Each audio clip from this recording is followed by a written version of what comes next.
So yesterday morning, I was lying in bed. I hear some crashing sounds. It's just past 6 in the morning. Crashing leaves, trees, all kinds of stuff. So I come out into the balcony to look. It's often monkeys.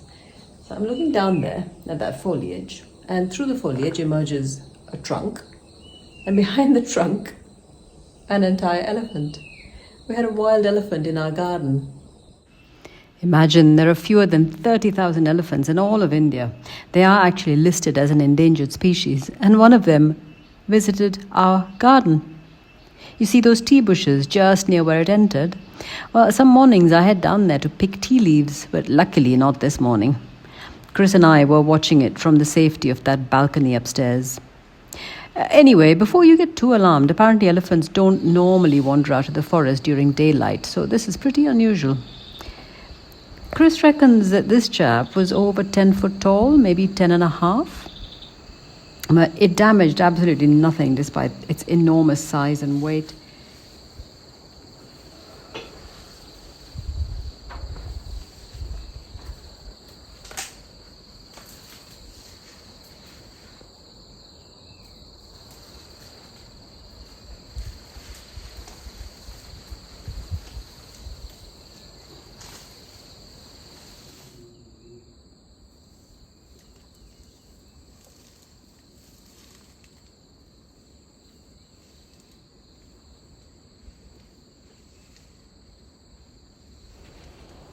My gardeners have a really deep familiarity with the forest and its animals, and they looked at the photos and they told me that this is an elephant they call a mora, which is a male elephant without tusks. Apparently slightly more dangerous, especially in mating season, because they tend to get rejected by the females.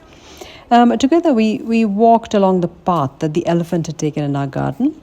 We walked in its giant footprints, and we were congratulating ourselves that these paths we'd built, these walking paths, they're really for humans, but clearly they are able to bear the weight of a full-grown male elephant, which, in case you're curious, that can weigh up to 5,000 kilograms.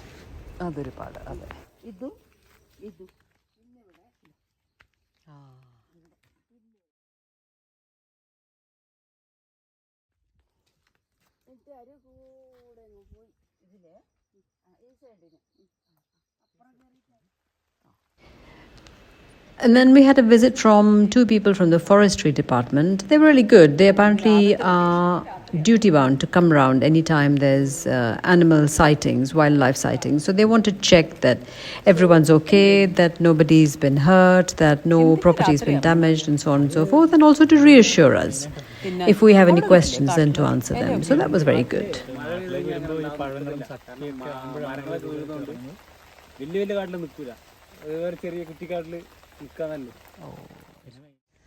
So anyway, they said be careful, but most often elephants pose no threat to humans. They will attack only if they feel they are being attacked or threatened. So I just need to figure out what that means in the elephant dictionary, what it looks like when someone is threatening you, and then it'll all be well. But I tell you what, it was pretty damn magical to see an elephant in the garden.